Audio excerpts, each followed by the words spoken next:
This year marks the 50th anniversary of the death of Black Panther Chairman Fred Hampton. The civil rights leader helped grow the NAACP here in Chicago and started the Rainbow Coalition before he was killed during a police raid on Chicago's west side. The home where Hampton grew up still stands in Maywood, but is at risk of being foreclosed. I met up with Hampton's family, politicians, and activists who are fighting to keep it standing.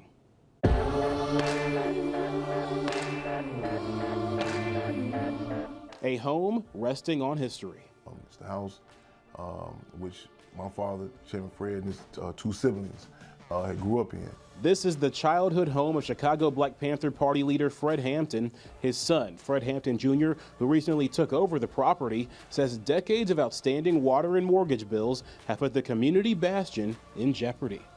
To see the home which I grew up in, as I sit here now, the memories, you know what I'm saying, of, my grandmother coming through the door cooking, my mother, sitting right here, we having conversations, and just the thought, you know what I'm saying, of losing that, it's a toll. Fred Hampton's Black Panthers of the 70s fought racism, capitalism, and poverty in Chicago, providing free breakfast and healthcare programs to impoverished communities. Those kind of programs had been shunned by Richard Daley and others in the past, and now, without the permission of the structure of the city of Chicago, here was this organization directly challenging and confronting the issues of poverty. I, like many other people, were caught up in the movement.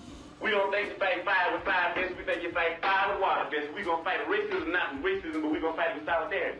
Young adults, teenagers, full of youth, and doing it in such a way that it projected a great deal of change. We were ordinary people who saw a need, had an opportunity to address that need, and this is what we did.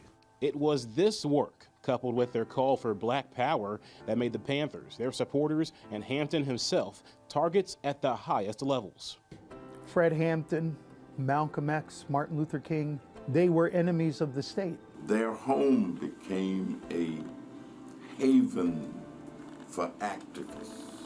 Former Panthers now keep Fred Hampton's mission alive through their Cubs program, a youth program that meets every Saturday, offering free food, clothes, and other charity inside the Maywood home.